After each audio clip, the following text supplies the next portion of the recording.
ఏంటి అసలు జగన్మోహన్ రెడ్డి గారిలో మీరు గమనించింది ఏంది? ప్రతిపక్ష నేతగా 5 సంవత్సరాలు ఆయన చూశారు. అధికార పక్షంలో ఉన్నప్పుడు ఇప్పుడు 4.5 సంవత్సరాలుగా చూశారు. ఏంటి జగన్మోహన్ రెడ్డి గారిలో ఏం గమనించారు సంవత్సరం గారు?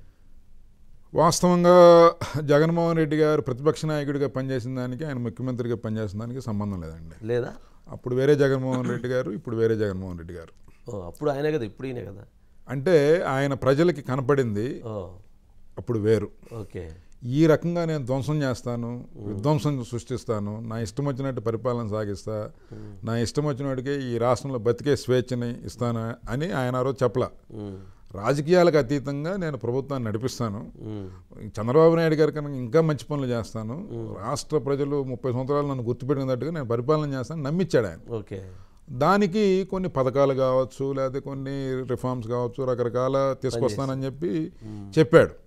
ఉదాహరణకి మద్యపాన నిషేధం.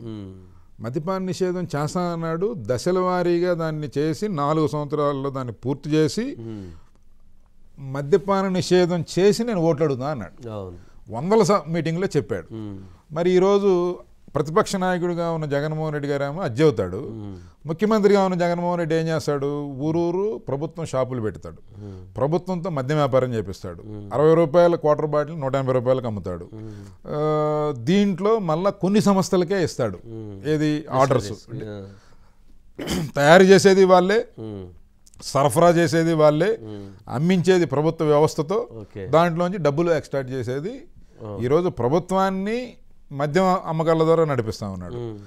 అలాగే వారి సొంత ఖజానాని, ఈ పేద ప్రజల రక్త మాంసాలని పీల్చి డబ్బులు సంపాదిస్తూ ఉన్నారు. సో మరి ఈ రెండింటికి వ్యత్యాసం ఉంది కదా. అపోజిషన్ లీడర్ జగన్మోహన్ రెడ్డి గారి గాను ముఖ్యమంత్రి జగన్మోహన్ రెడ్డి గారికి చాలా తేడా ఉంది కదా. అంటే ఏదో ఒక మాయమాటలు చెప్పి మరలా నేను ప్రజల్ని మోసం చేయొచ్చు అనే నమ్మకం ఈ రకమైన బరితెగింపుకి దారితీస్తుంది అనమాట. దారితీస్తున్నట్టు ఏంటి మీరు పదే పదే చెప్తున్నారు, మద్యంలో జరిగినంత అవినీతి ఇంకెక్కడా జరగలేదు, పెద్ద అవినీతి జరుగుతుంది అని. ఏంటి మీరు గమనించిన అవినీతి ఏంటి? అందుట్లో ఆరోగ్యం కూడా అంటున్నారు. అవినీతి ఆరోగ్యం రెండు ముడిపడి ఉన్నాయన్నారు. ఏంటి? ఈరోజు ఒక బాధ్యత కలిగిన వ్యక్తి ఆ రకమైన పరిస్థితి తీసుకొస్తాడని ఎవ్వడు ఊహించడండి.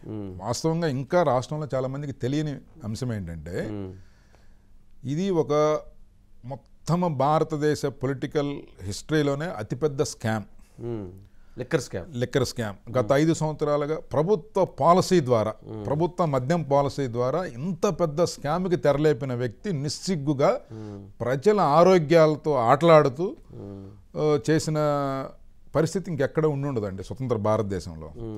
ఎందుకంటే ఎప్పుడైనా ఏదైనా ఒక వస్తువు కొనేటప్పుడు కస్టమర్కి ఒక ఛాయిస్ ఉంటుంది, నాకు కావాల్సిన వస్తువు నేను కొనుక్కుంటా అంతే. ఎక్కడైనా గతంలో మద్యం పాలసీ ఎలా ఉండేది? ఒక షాప్కి వెళ్ళినప్పుడు కస్టమర్ యొక్క అభిరుచుల మేరకి అతను ఏదో కొనుక్కునేవాడు.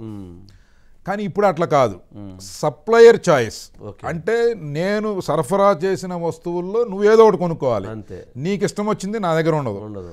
భారతదేశం మిగతా 28 రాష్ట్రాల్లో దొరికే మద్యం బ్రాండ్లు ఆంధ్రప్రదేశ్లో దొరకవు, ఆంధ్రప్రదేశ్లో దొరికే మద్యం బ్రాండ్లు మిగతా రాష్ట్రాల్లో దొరకవు. ఇక్కడ కస్టమర్ చాయిస్ లేదు, ఓన్లీ సప్లయర్ చాయిస్. ఆ సప్లయర్ ఎవరు? ముఖ్యమంత్రి గారు. ముఖ్యమంత్రి గారికి ఇష్టులు, వారి యొక్క బినామీలు, వారి యొక్క జేబు సంస్థలు, వారి ఎంపీలు, వీరందరూ కనుసన్నల్లో మద్యం వ్యాపారం నడుస్తూ ఉంది. ఈరోజు డిస్టిలరీస్ దగ్గర నుంచి మొత్తం వాళ్ళ చేతుల్లో ఉంది. వాళ్ళు చెప్పిన రేటుకి ప్రభుత్వం కొంటది, ప్రభుత్వం 60 రూపాయలని 180 రూపాయలు చేసి అమ్ముతుంది. దాంట్లో ముడుపులు చేతులు మారుతూ ఉంటాయి. ఎందుకంటే ఇక్కడ ఆర్డర్ ఇచ్చేది ప్రభుత్వం, ఎంపిక చేసుకున్న సంస్థలకి మాత్రమే ఇస్తారు ఆర్డర్. నీకు వేరే రాష్ట్రాల్లో పెద్ద పెద్ద బ్రాండ్స్ ఉన్నాయి కానీ మన రాష్ట్రంలో ఉండవు. అంటే అక్కడ కరప్షన్కి 100% స్కోప్ ఉంది. ఓకే, ఇక్కడ ఏమన్నా నాణ్యత ప్రమాణాలు పాటిస్తున్నారా?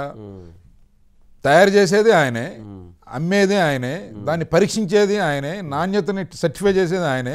మరి తప్పెందుకు జరగదండి? అందుకే ఈరోజు మద్యానికి బానిస అయిన వ్యక్తులు కంటిన్యూస్గా కనుక మద్యపానం చేసే వాళ్ళు, మందాగే అలవాటు ఉంటే కిడ్నీలు చెడిపోవటం, వాళ్ళకి మైండ్ మతిస్థిమితం తప్పటం, నరాలు బలహీన పడటం, లివర్ సిరోసిస్ రావటం, ఇట్లాగా వేల కోట్ల రూపాయలు, లక్షల కోట్ల రూపాయలు ఆసుపత్రులు ఖర్చులు పెట్టడం, సడన్గా హార్ట్ అటాకులు లేకపోతే ఇతరత్ర రోగాలతో చనిపోవడం. ఈరోజు మద్యం మరణాలు ఎక్కువ. అవి ఖచ్చితంగా ఏదో ఒక రోజు జగన్మోహన్ రెడ్డి గారికి శాపాలై మారతాయి, ఖచ్చితంగా మారతాయి. ఎందుకంటే అది అంత చిన్న తప్పిదం కాదండి అది. ఓకే.